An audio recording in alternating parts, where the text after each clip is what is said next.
My name is Claire Morrison, 44 years old. Just 3 nights ago, at my sister's rehearsal dinner in front of 50 guests, my younger sister Evelyn raised a champagne glass, smiled sweetly, and said, "Let's be honest, Nora has always been the bastard child in this family. We've carried her shame for 17 years.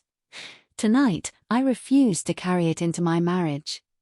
My mother stood up and clapped. My father toasted. The entire room murmured in agreement. I didn't scream. I didn't cry. I simply looked at my daughter, took her hand and said, "We won't be attending." Then I walked out. What none of them knew, what they had all forgotten, was that my grandfather had left behind one single clause in the family trust, a clause they had signed every Christmas for 7 years without reading carefully. On Christmas night, I changed one detail. By morning, the same people who publicly called my daughter a bastard would be on their knees begging me to undo what I had done. If you're still with me, take a second to like the video and subscribe. Stories like this find the people who need them when you share them. I read every comment. Tell me where in the world you're listening from tonight. Now, let me take you back to the email that started this. The message I should have seen coming, but didn't, because hope is one of those quiet poisons you don't realize you've been drinking until the cup is empty. The email came on a Tuesday in mid-September, 3 weeks before the wedding. Subject: Hurst Ashford Wedding. Guest list adjustment from the wedding planner. Per the bride's wishes, the ceremony will be adult formal. We kindly request that Nora, age 17, not attend. We appreciate your understanding. 2 months earlier, Evelyn had called Nora personally and asked her to read a Bible passage during the ceremony. My sister had said, "I can't imagine doing this without my niece up there with me." Nora had practiced for a week and ordered a navy dress from Macy's for $89. I wrote back, "Nora was personally invited by the bride to read. Please confirm directly with Evelyn."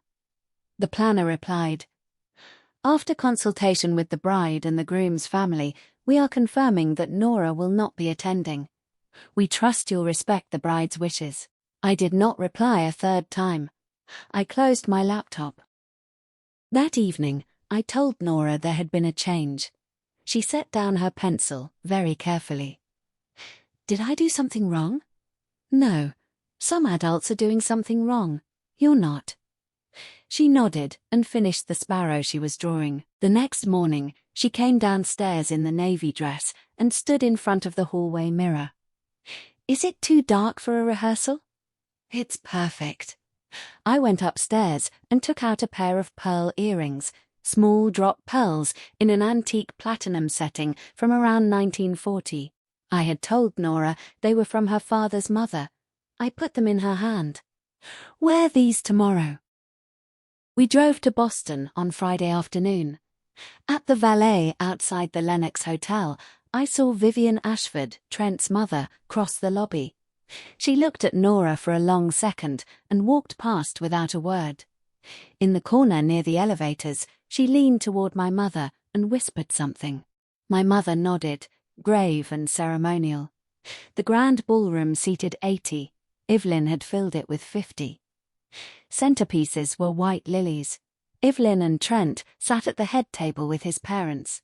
Nora and I were at the second table. My father avoided Nora's eyes. Trent gave her a small nod. At 7:35, Evelyn tapped her champagne flute with the back of her fork. She rose, white cocktail dress, hair maze lipstick, and smiled her public smile.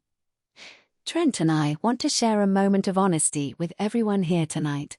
Trent's family raised him on the principle that truth is the foundation of any good marriage. I want to honor that." She lifted her glass. "Let's be honest, Nora has always been the bastard child in this family. We've carried her shame for 17 years. Tonight, I refuse to carry it into my marriage." 2 seconds of silence. My mother stood up, placed her right hand flat against her chest, and slow clapped 4 times, each clap deliberate. My father lifted his glass in a small toast. Then the room murmured in agreement, a low, satisfied ripple. Vivian Ashford tilted her head in calm approval. Only Trent went still. His hand left Evelyn's back. His eyes went down to his plate. I looked at my daughter. Her knuckles were white around a water flute. The pearls caught the chandelier. I stood, put down my hand toward her, and she took it. "We won't be attending," I said, no louder than Evelyn. My mother said, "Claire, don't be dramatic. Sit down." I walked, Nora beside me. As I passed Evelyn's chair, she muttered, "I knew you'd make it about yourself." I said, just loudly enough for her to hear, "You'll remember this evening differently, in 72 hours. We reached the door. In the lobby, I asked for our car. Nora set down her water flute with deliberate care. The wedding planner emerged. "Mrs. Hurst, I want you to know I tried." I raised my hand once. "Don't." My phone vibrated. Voicemail from my mother. "This is your mother. You're making a scene. Come back inside and apologize to Evelyn and the Ashfords. Think about how this looks." I deleted it. Nora asked, "What did Grandma say?" "She's still on Evelyn's side. Don't worry about it." Nora's eyes shone, but she didn't cry. She said very softly, "Can we just go?" We drove out onto Bolston Street, past the Boston Public Garden. A light rain had begun. Nora asked, "When you said 72 hours to Evelyn, what did you mean?" "Nothing yet. Just don't ask me to explain it right now." She nodded. She had learned over 17 years how to wait. Somewhere outside Greenfield, she asked, "Mum, was my dad a bad person? Is that why they hate me?" I gripped the steering wheel. "Your father was a good man. He died before he ever met you. He was 28. He loved books and old films. He would have loved you very much." She was quiet. "Then why do they pretend like he never existed?" "Because some people punish what they can't control. None of it is about you." I put my hand over hers on the console. I had told her the truth I had been holding, that a person can love you without ever having met you. The rest would come later. We reached our driveway in Burlington at 1:50 in the morning. Nora walked up the steps in her navy dress and pearl earrings, went to her room without a word. I stood in the kitchen, opened my laptop, and scrolled to an email from Patricia Lell, dated November 2020, the week after my grandfather's funeral. Subject: "For when you're ready." I had never opened it. I didn't open it that night either. I said to the kitchen, to my grandfather, to no one. Soon. If you've ever sat in silence while someone you loved was insulted by your own family, you know the kind of quiet I drove home in that night. If this story is hitting close, drop one word in the comments, just the word that comes to mind when you remember your version of this. I read them all. Stay with me, because the part you came here for hasn't started yet. The story Nora has known her whole life is this. In 2007, when I was 26, I was working at an architecture firm in Boston. I met a journalist named Christopher Lane at a gallery opening. We dated for 4 months. I got pregnant in January 2008. He was supportive at first, then he was gone. He died in an accident in Pennsylvania a year later. That is the story she has heard at school, at family dinners, on every form she has ever filled out. I built him into a father out of a photograph and a name. The actual story begins in a different room on a different January evening with a different sister. My mother called me at 9 o'clock at night. "Amy, I need you to come home. Evelyn is in trouble. Real trouble. Don't tell anyone." I drove from Boston to Wellesley that night. Evelyn was sitting on the green damask sofa in the living room, 16 years old, her knees drawn up under her chin, holding a stuffed rabbit she had not touched since she was 8. She had been crying for a long time. She was almost 3 months pregnant. The father, my mother said in a quiet voice, while Evelyn pretended not to listen, was a 27-year-old man named Vincent Calloway. He had been a guest at one of my mother's summer parties the previous July. He was married. He did not know. Evelyn had been 15 in July. She had turned 16 in February. The math was the kind you do not say out loud. My mother had a plan. Evelyn would go to Switzerland for 9 months to study French. The school did not exist. Evelyn would be at the lake house with my mother. The baby would be born quietly and adopted out to a Vermont family my mother had already made inquiries with. My father sat in his armchair and said nothing. In February, my grandfather summoned us all to the lake house. He told my mother and father to sit down. "The child stays in this family. Claire will take it." I turned from the window. "What?" "You're the strongest. You'll raise her right.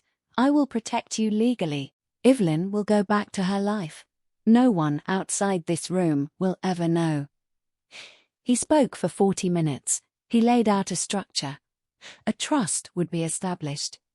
The baby, he chose the name Nora that night, looking at my mother's white lilies on the dining table, would never be told. Evelyn would be returned to her own life. Some lies are easier than the alternatives, Claire, but every lie has a price. I want to make sure that when the bill comes, you have the means to pay it. Nora was born at the lake house in April 2008. A private nurse attended. I drove up 6 hours later. I walked into the upstairs north bedroom. The nurse handed me an infant in a white blanket. The infant opened her eyes. I cried for the first time as an adult that I did not stop myself from crying. Evelyn had turned her face to the wall. She had not held the baby. She did not lift her head when I came in. She did not say goodbye when I left. I drove Nora home to Burlington 6 weeks later in a borrowed car my grandfather had filled with a new car seat, a folded crib, 3 months of formula, and an envelope of cash with the words "for emergencies" in his handwriting. That first Christmas, Nora was 8 months old. My mother held her for 10 minutes and gave her back. Evelyn did not hold her at all. My father took his coffee to the porch and stayed until dessert. My grandfather held Nora for the entire evening, rocking her in the old wooden chair by the fireplace. He looked up at me with Nora asleep against his shoulder and said, "You're going to be just fine, little Nora. Grandpa's going to make sure of it." I did not know that night that he was already drafting what would become Section 9. In September 2018, 10 years after Nora was born, 2 years before he died, my grandfather called me to Patricia Lell's office in Albany. Patricia had been his attorney since 1984. He was 83, he climbed 4 flights without an elevator and refused to let me carry his briefcase. Patricia spread documents across her desk, the Walter Hearst Trust, effective that day. Total corpus, $8.6 million. Real property, the lake house, valued at $2.4 million. Cash and securities, $6.2 million. Trustee, Claire Hearst, with full discretion. Why me? Because you're the only one who hasn't lied to me about Nora, and because what I've put into this document will only work if the trustee is someone the family does not suspect of having a reason. Patricia turned to Section 9. Each beneficiary, my father, my mother, Evelyn, myself, was required to execute, on or before December 31st each year, an annual affirmation confirming no material misrepresentation concerning the lineage, parentage, or legitimacy of any descendant of the grantor. Any beneficiary found by the trustee to have made such a misrepresentation could have all past and future distributions suspended, redirected, or permanently revoked. I looked at Patricia. You're not misrepresenting anything, Claire. You are her legal mother. That is the documented truth.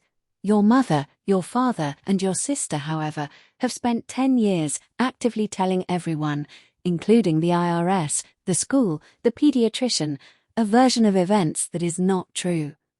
They are the ones who will be exposed. I said, Grandpa knew this would matter someday. He designed this clause specifically because he predicted that one day Evelyn, or my mother, would use Nora as a weapon. He wanted me to have a way to stop them, quietly, legally, finally. Walter slid a sealed envelope across the desk, manila, sealed with red wax, marked in his handwriting. For Claire. Open if you ever decide. If you ever choose to undo what we did in 2008, open this. Patricia will know what to do. I took it home that day and put it in a safety deposit box. I did not open it for 5 years. Walter died in November 2020 at 85 in a hospital room in Saranac Lake. After the funeral, Patricia pressed a duplicate of the envelope into my hand. He said you'd know when. He said, "Don't let them break her, Claire. She's the one." It took me 5 more years. I drove to the bank on a Wednesday in late October 2025, 2 weeks after the rehearsal. I unlocked the box, drove home, sat at my kitchen table, and broke the wax. Inside was a handwritten letter from my grandfather, dated August 2020. My dear Claire, if you're reading this, the day I feared has come, or the day you finally got tired. Either way, I am proud of you. I wrote that clause for you. I built this trust for Nora. Don't second-guess yourself. Patricia knows what to do. Tell Nora when she's ready that her great-grandfather loved her more than he knew how to say. Grandpa. Beneath the letter was a 3-page document already drafted in 2018 by Patricia, lacking only a date and my signature, trustee notice of material misrepresentation, pursuant to Section 9. I texted Patricia 3 words. Section 9. Ready. Evelyn had been cruel to Nora for as long as Nora had been alive. Not loud cruelty, the slow cruelty of a woman who looks at a child and sees the version of her own life she did not choose. Christmas 2014, Nora was 6. My grandfather had given her a vintage doll. Evelyn walked past with a glass of cider and said, without looking down, "You'll lose it. You always lose things." Nora began to cry. Walter said, "That's enough, Evelyn. Apologize." Evelyn walked out. That night on the back porch, Walter said to me, "She's not punishing Nora. She's punishing herself through Nora. Watch her." Summer 2019, Nora was 11. She had taken up portrait drawing. She drew Evelyn from memory, standing on the dock. I picked up the sketchbook and stopped at the page. The likeness was eerie, not in the face only, but in the shape of the jaw, the line of the shoulders, the narrow space between the eyes. I closed the sketchbook and put it back. From the upstairs balcony, Evelyn had been watching Nora draw. She stood very still for 5 seconds, then walked back inside. Thanksgiving 2023, Nora was 15, working on a family tree project. She asked, "Grandma, why isn't my dad's family on this tree?"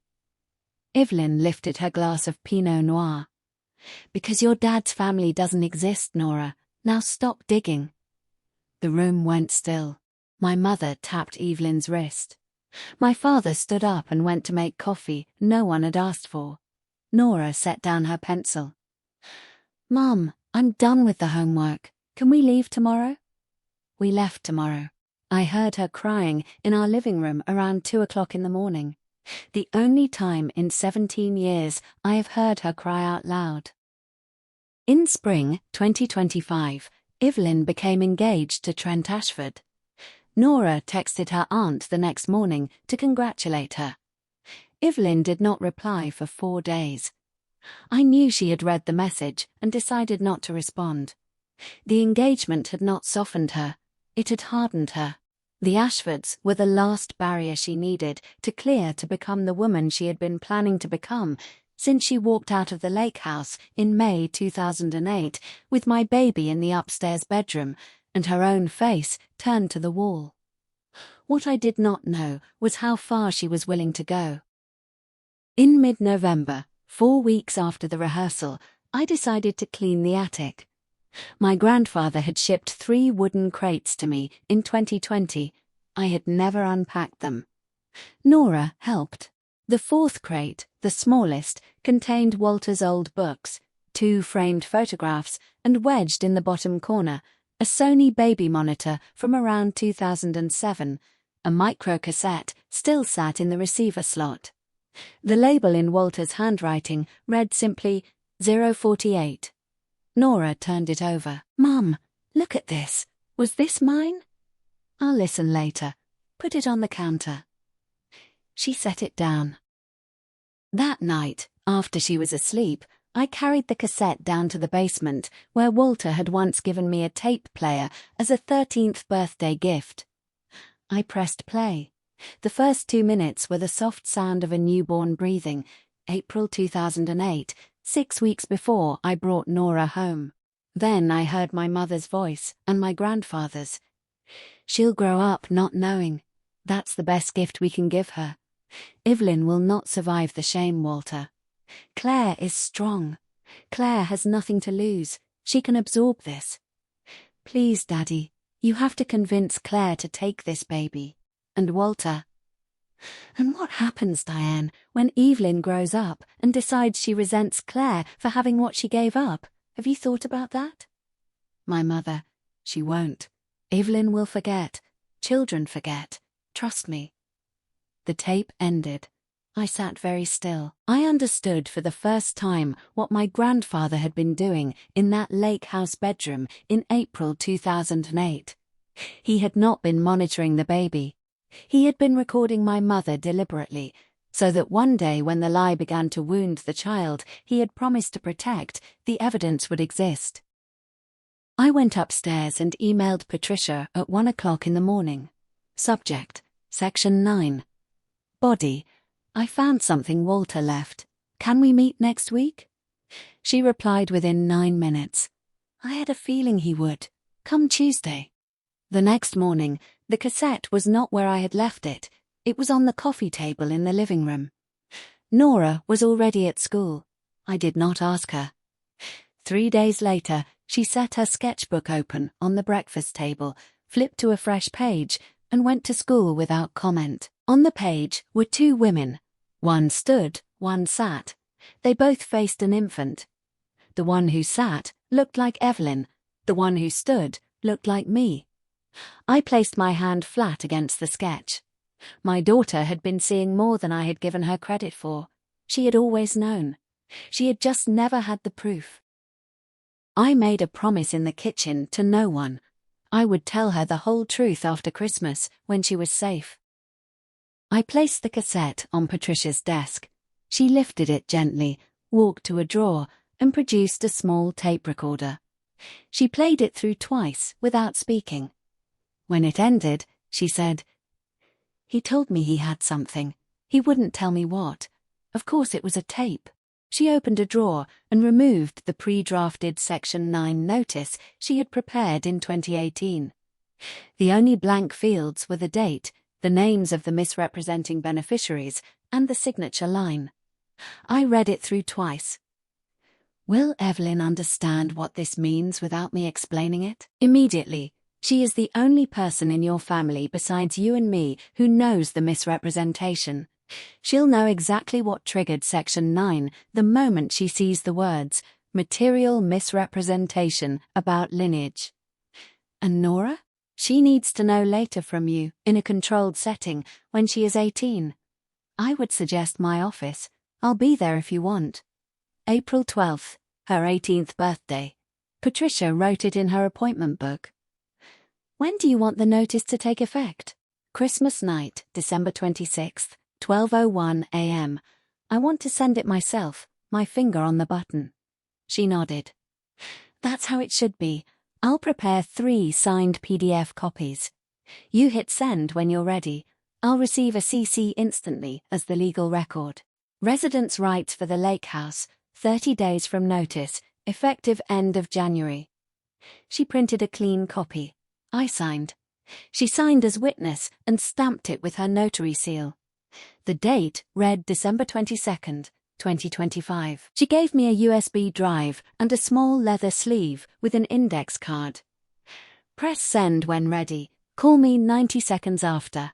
I'll be at the Lake Placid Lodge, room 12, from December 24th through 27th. The moment you press send, call. I'll drive to the lake house at 6 a.m. with the certified packets. I drove home.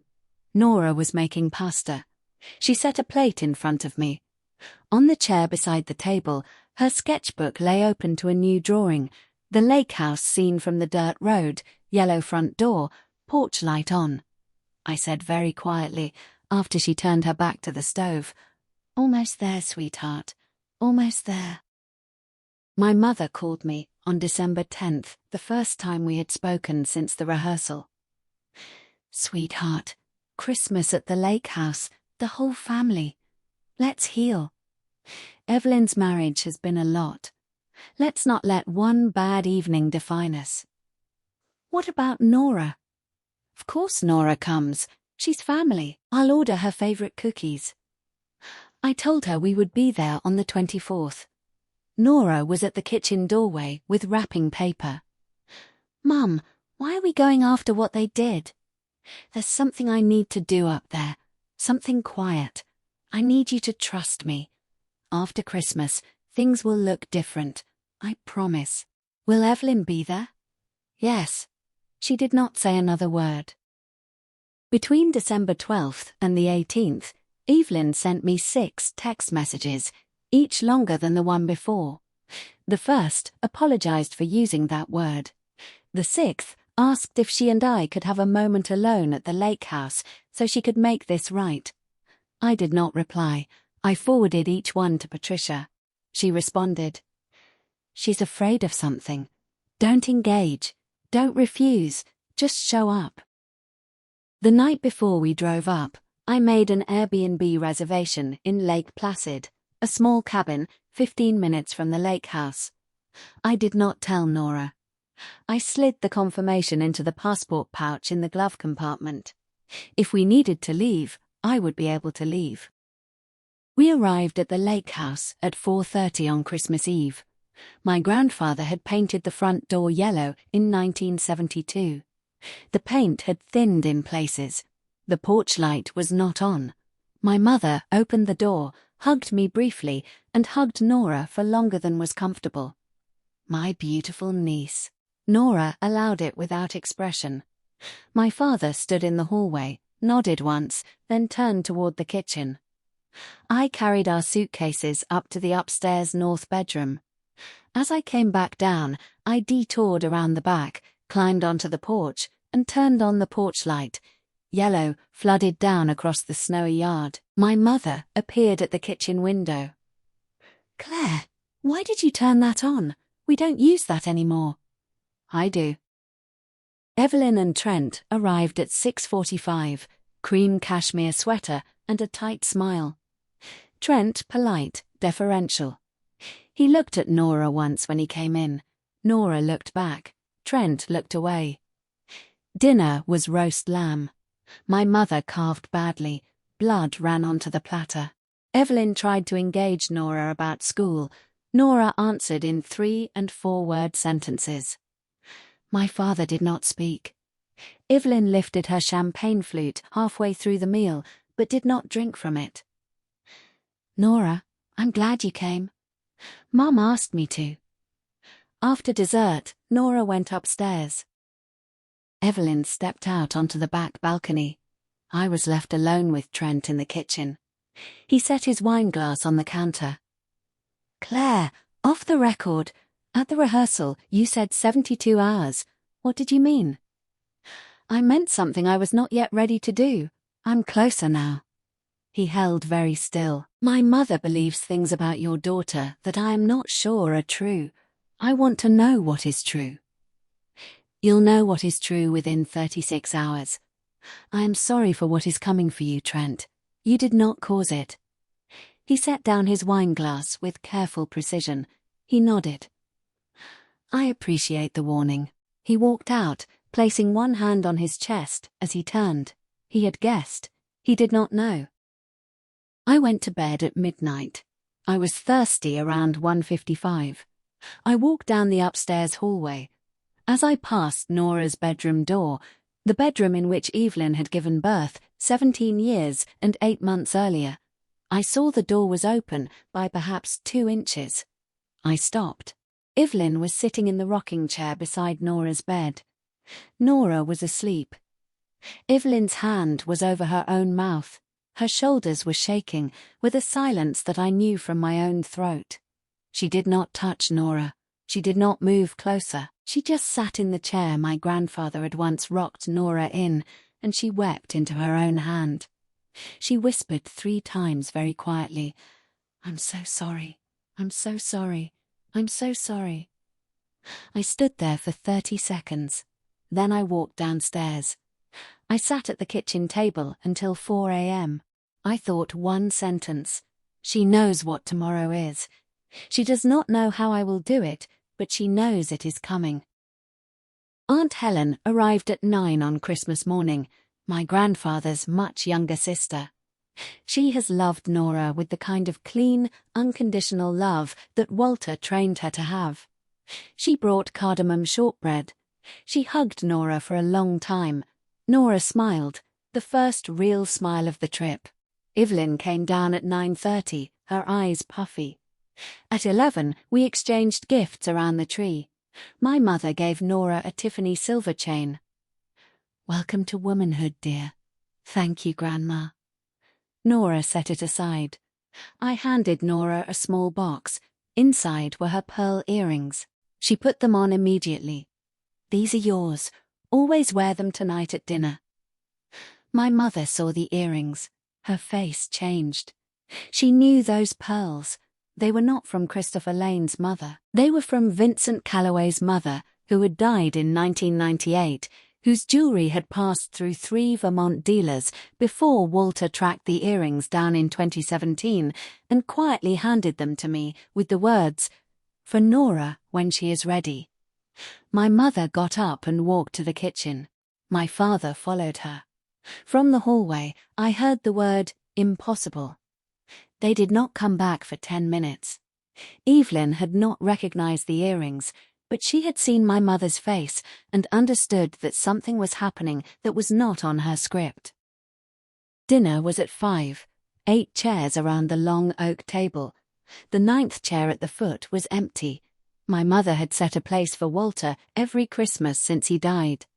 It had become the chair of the witness. My mother attempted small talk. "How are your college applications, Nora?" "Cornell, Reed, Pratt, Architecture and Fine Arts." "How ambitious. Your mother set high expectations." My mother taught me to think for myself. Evelyn's champagne flute remained untouched. Nora looked at the empty chair at the foot of the table and said very softly, only to herself, "Grandpa would have liked Cornell." Trent set down his fork and looked at Nora for the first time that evening. Really looked, with the focus of a man whose mother had told him a story he was beginning to doubt. My mother tried to change the subject. "The wedding photographs came out beautifully. I'll show them after dinner." "Mum," Evelyn said, "maybe not tonight." "Why ever not? They're family photographs." Nora set down her fork. She looked at my mother. "Grandma, do you ever think about why some people in this family are in the photos and others aren't?" 4 seconds passed. My mother opened her mouth and closed it again. "Nora, dear, that is not an appropriate dinner." "It's a question, Grandma. You don't have to answer." Aunt Helen smiled very slightly into her napkin. My father looked down at his plate. Evelyn was no longer breathing. I did not lift my eyes from my own plate. I cut a small piece of lamb and chewed. My daughter had just done in 1 sentence what I had spent 2 months building paperwork to do, and she had done it without raising her voice. My mother stood. "I need air." She walked out to the balcony. Evelyn followed. My father turned his head and looked at me fully for the first time in years. You raised her well, Claire. Walter would be proud. I did not respond. I took another piece of lamb. At 11:30, I knocked on Nora's bedroom door. We're leaving. She had already packed. We walked down the staircase at 11:45. My father was watching basketball in the den. He looked up. Going for a drive? Yes. Evelyn appeared at the bottom of the stairs. Where? Home. Home. Claire, please tell me what's happening. It already happened. Evelyn, what's your email? At midnight, I opened the yellow front door and we walked through it. The porch light was still on. I did not turn it off. We reached Carol Whitmore's cabin at 11:55. Nora fell into bed within 90 seconds, asleep before I left her doorway. I sat at the kitchen table, opened my laptop and my phone, and opened the encrypted draft Patricia had prepared. 3 PDFs attached. Subject: Trustee Notice, Section 9, The Walter Hearst Trust. 11:59. Christmas Day was officially over. 12:01. I placed my finger on the screen. The send icon glowed. I pressed it once. The phone confirmed delivery with a soft chime. 12 minutes north, in the upstairs hallway of my grandfather's lake house, 3 phones lit up in 3 dark rooms simultaneously. Evelyn had fallen asleep on the living room sofa with her phone face down on her chest. The vibration woke her. She sat up, read 3 lines, and stood barefoot to my mother's bedroom door. "Mum, open the door." My mother opened it. Evelyn handed her the phone. My mother sat on the edge of the bed and read. My father woke. She passed him the phone. He read and set it on the nightstand. "Section 9, he said. So she invoked it. "What evidence does she have?" my mother said. "Diane, stop. You know exactly what she has." He stood, pulled on his bathrobe, and walked into the hallway. Trent was standing there. He had heard the conversation through the door. "What about 17 years ago?" Trent said. Silence. "Evelyn," Trent said, "what about 17 years ago?" "Let's go upstairs. Let me explain." My mother walked into the hallway, her face wiped clean of every layer of composure. "You stupid girl," she screamed at Evelyn. "You couldn't keep your mouth shut at the wedding. You had to call her a bastard in front of 50 people. You knew what could happen. You knew what your grandfather had written into that trust." 3 seconds passed. Trent looked at Evelyn. "Evelyn, is Nora yours?" Evelyn's knees gave out. She sat down on the hallway runner. She did not answer. My father spoke, his voice calm and exhausted. "She is Evelyn's, born when Evelyn was 16. Father was a man named Vincent Calloway. He died in 2014. Claire raised her. We told everyone the child was Claire's. It was Walter's only condition, that Claire would have the power to undo us if she ever chose. Tonight, she chose." Trent stood for 10 seconds. "I am leaving this house. I am leaving this marriage. I will speak to my attorney in the morning." He walked downstairs, took his coat and keys, walked to the front door, the yellow porch light still on, and walked through the light into the dark. Evelyn ran after him, stood on the porch screaming his name. Trent's car started. He drove away. In the cabin, my phone began to vibrate. The first email from Evelyn arrived at 12:18. "Claire, please." The second at 12:21. "What do you want?" The third at 12:26. "I'll do anything." The fourth at 12:31. "Don't do this on Christmas, please." I did not reply. At 12:42, a single message from Trent arrived. "Thank you for warning me. I won't forget this." I read his message, put the phone face down on the kitchen table, and cried once. A single sharp sob that surprised me. Then I was finished. The cabin's overhead light burned yellow all the way through to dawn. At 5:30 in the morning, Patricia Lell got into her car at the Lake Placid Lodge. She arrived at the lake house at 6 o'clock. My mother opened the door, eyes red, cardigan buttoned wrong. "Patricia, please tell Claire we need to talk." "Diane, I am here as legal counsel for the Walter Hearst Trust. I am here to deliver the certified copies of the Section 9 notice and the supporting evidence." Patricia placed her craft folder on the coffee table. She opened it. 7 annual affirmations signed between 2018 and 2024, a transcript of the baby monitor recording, my grandfather's handwritten letter, the signed and notarized trustee notice. Distributions to Edward, Diane, and Evelyn are permanently revoked. Residence rights for this house terminate January 24th of 2026. You have 30 days to vacate. She stopped at the front door. "Walter loved you, Diane. He loved Edward. He just loved truth more." She closed the yellow door behind her. Evelyn left the lake house at 7 a.m., took Trent's BMW, which he had left in the driveway, and drove south without telling anyone. At 7:30, my mother and father came down the stairs together. My father said, "Diane, there is nothing to fix." My mother said, "There is everything to fix. Get in the car." They left in the Volvo at 7:45. Aunt Helen stood at the yellow door and watched them go. She did not turn off the porch light. At 9:30, Evelyn pulled into our driveway in Burlington. She walked to the door and rang the bell. I opened it. She stood in a blue cashmere cardigan and wrinkled jeans, makeup streaked, hands empty.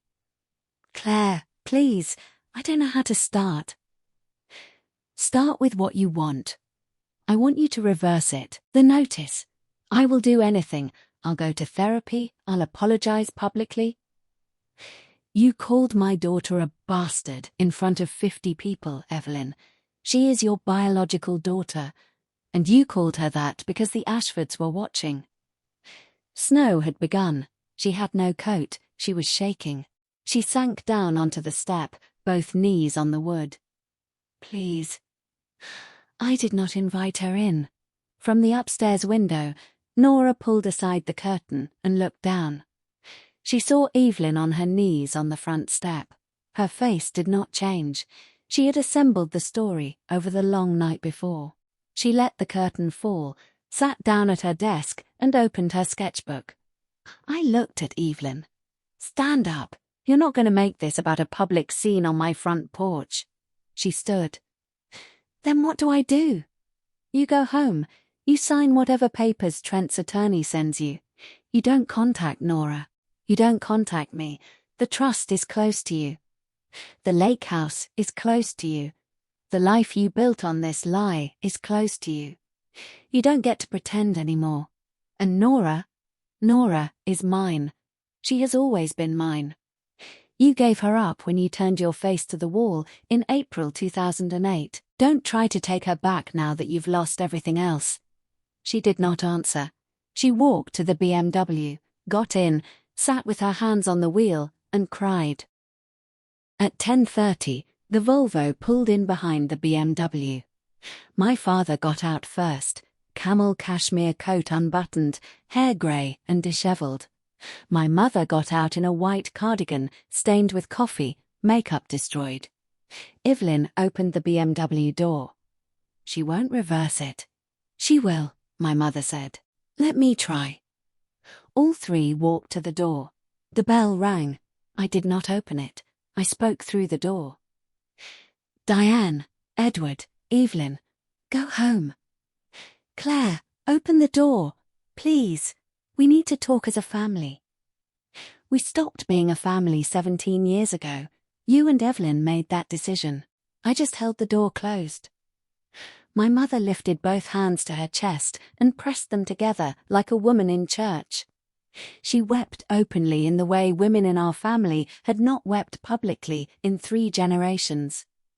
"Claire, please, we made mistakes. We can fix this. Don't take the house from us. Don't take everything." My father stood 3 steps behind her, hands in his pockets, shoulders bent forward. The posture of a man who knew finally that he had failed his father for 17 years. "Dad, I know you're standing out there. I want you to hear me. Grandpa gave me a way out.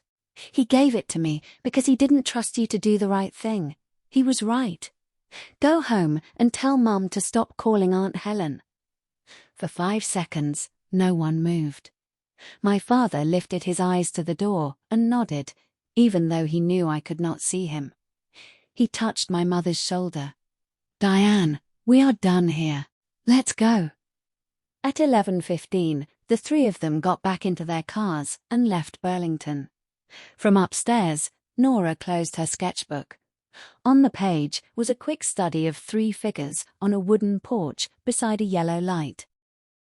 Around 1 o'clock in the afternoon, my mother's phone rang on Interstate 87 north of Plattsburgh. Caller ID, Vivian Ashford. My mother fumbled the phone and put it on speaker by accident. My father heard the entire conversation. "Diane, Trent told us what happened. The Ashford family is severing all connection. The marriage will be annulled within 30 days. We expect a public statement to never mention our name in connection with this. If your daughter ever approaches Trent again, we will pursue legal action. Vivian, please. Diane, you and I both know who Nora's mother is. I always wondered. Now I know. Don't call me again." The line clicked dead. My father drove for 2 more minutes in silence. "You should have told Walter the truth in 2008. Diane, he gave you a chance. He gave all of us a chance. You took it from us." She did not answer. She wept against the passenger window. After 10 more minutes, my father knew. He always knew. He just waited to see if he would be a man about it. He wasn't. Claire was. When they reached the exit for Saranac Lake, my mother spoke. "Take me home, Edward. Not the lake house. Take me to Wellesley." "Okay." Trent's attorney filed for annulment on January 8 of 2026. Grounds: fraudulent inducement. The annulment was granted on February 14th. Evelyn did not contest it. A small column appeared in the social section of the Boston Globe the next morning. Ashford-Hurst wedding annulled. Hurst family declines to comment. I read it at my kitchen table. I folded the paper. Nora picked it up, read the column, and folded the paper again with the same careful precision she had used to set down her water flute in the Lenox Hotel lobby 4 months earlier. She placed it on the table. "Mum, coffee." "Yes, please." She made the coffee. Outside, snow had begun to fall on Pine Street. Life was continuing. We were inside of it. If you're still here with us, it's because you felt something tonight. Maybe you've watched your own family choose silence over your safety. Maybe you've been the witness like Nora. Maybe you've been the one who had to walk out of a room and not look back. Whatever brought you here, I want to know one thing in the comments. What is the boundary you stopped negotiating? Just one sentence. I'll read them all this week. Stay for the last chapter, the part that took my daughter 18 years to receive. On the morning of April 12, 2026, I woke Nora at 8, her 18th birthday. The maple in our front yard had its first green tips. "Happy birthday, sweetheart. Get dressed. We're driving to Albany today." She sat up. "To see Patricia?" "Yes." She nodded. She dressed in jeans and a green sweater, put on her pearl earrings, and brought her sketchbook. In the car on Route 7 south of Burlington, she turned to me as the sun came up across the western edge of the Adirondacks. "Mum, before we go in there, are you going to tell me the whole story?" "Yes. Patricia is going to read you Grandpa's letter, the one he wrote when I was 37. "Did you know he wrote it?" "I knew he wrote one for me. I did not know he wrote one for you." She looked out the window for a long time. "Mum, I want you to know something.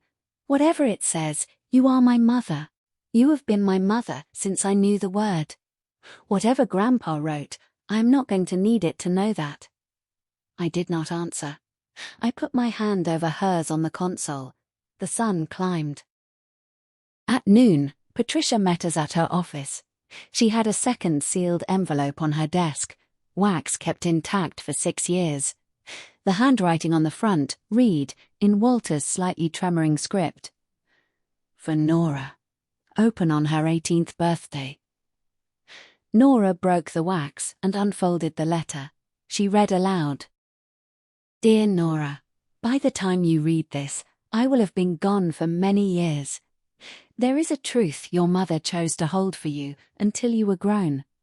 That truth is that you were born to Evelyn and raised by Claire. Claire chose to be your mother. Evelyn chose not to be. Claire did not take you, she saved you. Your great-grandfather loved you from the moment you were born. I left a clause in our family trust to protect you. If ever this family tried to harm you with the truth they had hidden, by the time you read this, I trust that clause has done its work. Be kind to your mother, both of them, if you can, but you owe nothing to anyone who used the word bastard. That word is not yours. You are a Hearst. You are mine. I am proud of you. Grandpa." Nora placed her hand flat on the page. She was very still. A single tear fell onto the W in Walter. She did not wipe it away. After 30 seconds, she looked up at me. "Mum, thank you for waiting until today to give me this. It was his timeline, not mine." She turned to Patricia. "Patricia, he says I am a Hearst. I want that in writing from you." Patricia smiled. "Nora, that has been in writing since you were 6 weeks old. Your mother is the legal mother of record. You have the family name. The trust now holds your future. You are and have always been a Hearst." Nora nodded. She stood, walked around the desk, and hugged Patricia. Patricia hugged her back the way Walter would have done. We drove back to Burlington that evening with the windows half open. Spring in the Champlain Valley smells like wet wood and new grass. Nora did not speak for the last 50 miles. When we pulled into the driveway, she said, "Mum, can we go to the lake house this summer? Just us and Aunt Helen? Grandma and Grandpa don't live there anymore." "Yes, we can." In late April, on a Thursday evening, I was working in my studio. Nora came in carrying a framed sketch she had completed that week. She set it on my drafting table. It was a graphite drawing of my grandfather in the rocking chair on the lake house porch, holding a small infant in a white blanket, the yellow door behind him, the porch light above him lit, the infant reaching up toward the light with one tiny hand. "For your office," she said. "I want him to be here when you work." I placed my hand on the frame. She placed her hand on top of mine. They called her a bastard. They tried to make a wound out of her name. They forgot that names belong to the people who hold them, not to the people who throw them. My daughter has always known who she belongs to, and so have I. If you've stayed with me to the end, thank you. Tell me in the comments who first taught you that family is something you choose, not something you inherit. Take care of the children in your life. Turn the porch light on. Keep the yellow door open. Good night from Burlington.